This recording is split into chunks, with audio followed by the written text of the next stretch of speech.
दोस्तों आज हम आपको बताने वाले हैं टैली में कुछ जनरल एंट्रीज, कुछ बेसिक एंट्रीज बताएंगे जिसे आप अगर ध्यान से देखेंगे तो बहुत ही जल्द उसको सीख जाएंगे।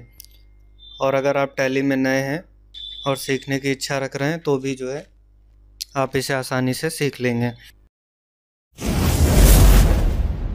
तो फ्रेंड्स आज हम आपको कुछ 4 से 5 एंट्रीज प्रैक्टिकली करके दिखाएंगे। जैसे हमारी जनरल एंट्री हो गई, रिसिप्ट की एंट्री हो गई, पेमेंट की एंट्री हो गई, कॉन्ट्रा वाउचर एंट्री हो गई। तो ये कुछ जनरल एंट्रीज जो हैं आज हम करके सीखेंगे। तो फ्रेंड्स यहाँ पर ये एक ABC प्राइवेट लिमिटेड कंपनी के नाम से हमने एक बनाया हुआ है। तो आपका कोई भी कंपनी हो सकती है, कोई भी फर्म हो सकती है। तो यहाँ पर हमने जो है पहला पॉइंट हमारा amount received from Mohan. Mohan एक व्यक्ति है जिससे हमारे कंपनी में पैसा रिसीव हुआ है, जो कि कैश में हमारा रिसीव हुआ है 1.5 लाख और बैंक में हमारा रिसीव हुआ है 3.5 लाख, टोटल मिलाकर 5 लाख हुआ। तो पहला हमारा जो है रिसिप्ट की एंट्री होगी। तो आइए अब हम चलते हैं टैली में सबसे पहले, और यहाँ पर हम एक ABC प्राइवेट लिमिटेड के नाम से कंपनी क्रिएट कर लेते हैं फटाफट। उसके लिए सबसे पहले हम कंपनी इन्फॉर्म में चले जाएंगे और यहाँ पर क्रिएट कंपनी कर लेंगे, ABC प्राइवेट लिमिटेड। अगर आपको कंपनी क्रिएट करना नहीं आता तो हमारी पिछली वीडियो में है, आप वहाँ जाकर देख सकते हैं। यहाँ पर ये हमारी कंपनी क्रिएट हो गई ABC प्राइवेट लिमिटेड के नाम से। दोस्तों अब हम सिंपली यहाँ पर अकाउंटिंग वाउचर्स में चले जाएंगे। और फ्रेंड्स हमें यहाँ पर याद रखना होगा जो F4 for Contra, F5 for payment, F6 for receipt और F7 फॉर जनरल। तो ये 4 एंट्रीज हम बताएंगे और ये 4 हमें जो है इसके शॉर्टकट कीज याद रखने होंगे।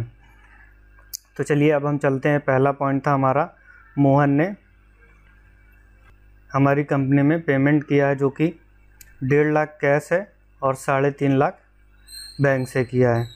तो सबसे पहले दोस्तों हम क्या करेंगे, मोहन का लेज़र क्रिएट कर लेंगे। लेज़र क्रिएट करने के लिए सिंपली हम यहाँ पर Alt+C दबाएंगे। शॉर्टकट कीज आप कहीं नोट भी कर सकते हैं। और यहाँ पर हम लिखेंगे मोहन।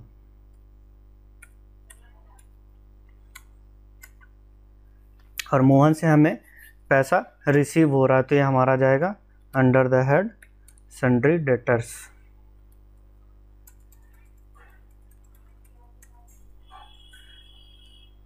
जिससे हमें रिसीव होता है वो हमारा डेटर्स में जाता है, जिसे देना होता है वो हमारा क्रेडिटर्स में जाता है।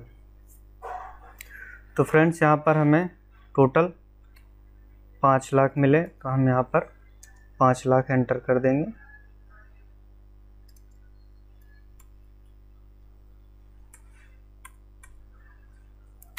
अब यहाँ पर हमें कैश मिला है 1.5 लाख, 1,50,000 एंड देन यहाँ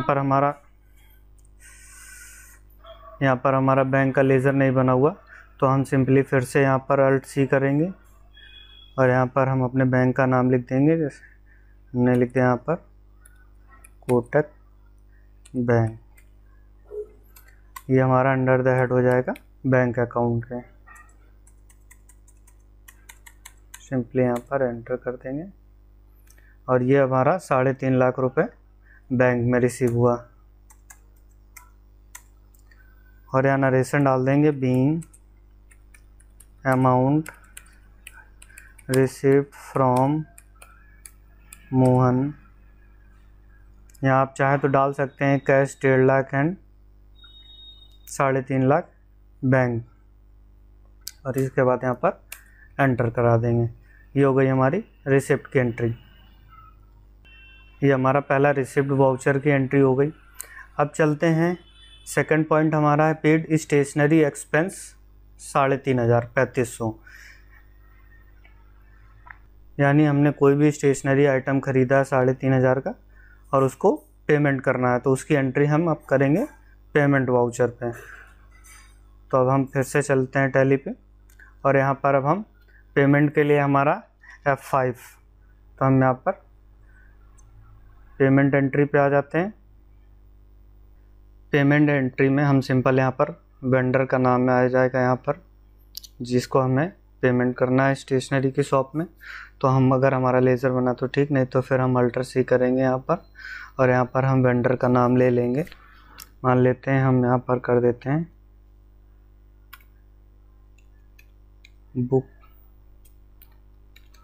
स्टॉल, ये हमारा वेंडर का नाम हो गया शॉप का, और ये हमारा अंडर द हेज आ जाएगा सन्ड्री क्रेडिटर, और यहाँ पर एंटर कर देंगे। इसके बाद यहाँ पर अमाउंट डाल देंगे जितना हमें पेमेंट करना है। तो यहाँ पर हमारा था 35,000 क्रेडिट में यहाँ पर हमारा आ जाएगा कैश है तो कैश, बैंक से पेमेंट किया है तो बैंक। यहाँ पर हम एक कैश से कर लेते हैं, तो यहाँ पर मान लेते हैं हमने कैश पेमेंट कर दिया। यहाँ नरेशन डाल देंगे being amount paid for stationery item, और यहाँ पर एंटर कर देंगे। अब थर्ड है हमारा, अगला चलते हैं cash withdraw ₹5,000 from bank for office expense. अब मान लेते हैं हमने जो है अपने ऑफिस के खर्चे के लिए, हर के ऑफिस में कुछ ना कुछ खर्चे होते हैं छोटे मोटे, चाहे वो कोई स्टेशनरी हो या कहीं जाना हो, तो छोटे मोटे खर्चे होते हैं। तो उसके लिए हम लोग विड्रॉ कर लेते हैं मंथली या जैसे भी है। तो उसके लिए यहाँ पर कैश विड्रॉ किया है 5,000 from bank for office expense के लिए। तो चलते हैं फिर से टैली में। दोस्तों कैश विड्रॉल फ्रॉम बैंक की एंट्री होगी अब हमारी कॉन्ट्रा वाउचर में। कॉन्ट्रा वाउचर की एंट्री हमेशा कैश या बैंक में होती है, या बैंक टू बैंक ट्रांसफ़र करना होता है तो हमारी कॉन्ट्रा वाउचर की एंट्री होती है, या बैंक से कैश में या कैश टू बैंक में होती है तो हमें कॉन्ट्रा वाउचर एंट्री करनी होती है। तो अब हम चलेंगे सिंपली यहाँ पर कॉन्ट्रा में। तो यहाँ पर सिंपली दोस्तों हमारा क्रेडिट में हो जाएगा, यहाँ पर हमारा बैंक हो जाएगा, बैंक का नाम यहाँ पर कोटक बैंक आ जाएगा, और यहाँ पर हमारा अमाउंट मेंशन हो जाएगा जो भी हमें विड्रॉ करना। हमने यहाँ पर 5,000 किया है, और यहाँ पर हमें कैश करना होगा क्योंकि हमने कैश विड्रॉ किया है। और यहाँ पर सिंपली नरेशन डाल देंगे being cash withdrawal from bank for office expense, और सिंपली यहाँ पर एंटर करा देंगे।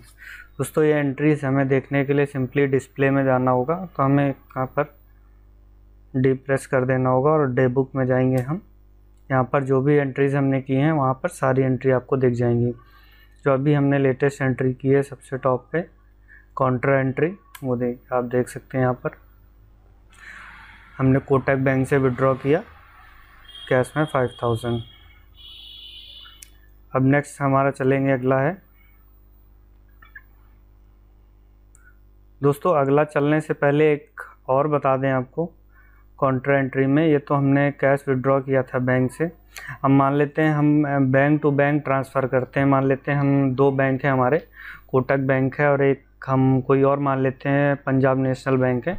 तो मान लेते हैं हम एक दूसरे में ट्रांसफ़र कर रहे हैं, तो हम उसकी एंट्री कैसे करेंगे। तो फ्रेंड्स सिंपली जो है हम यहाँ पर फिर से अल्टर सी कर लेंगे और दूसरा बैंक यहाँ पर हम मेंशन कर देंगे। मान लीजिए हमने PNB पंजाब नेशनल बैंक यहाँ पर मेंशन कर दिया।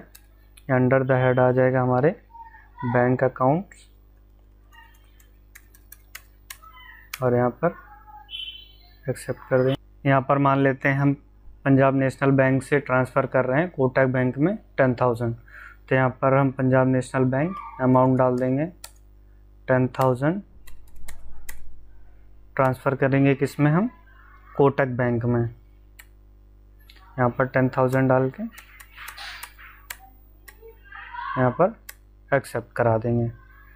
तो ये कॉन्ट्रा में दो तरह का था हमारा, कैश विड्रॉ कर रहे हैं बैंक से, कैश विड्रॉ कर रहे हैं या कैश डिपॉजिट कर रहे हैं तो भी कॉन्ट्रा एंट्री, और ये बैंक टू बैंक ट्रांसफ़र कर रहे हैं तो भी हमारा कॉन्ट्रा एंट्री होगी।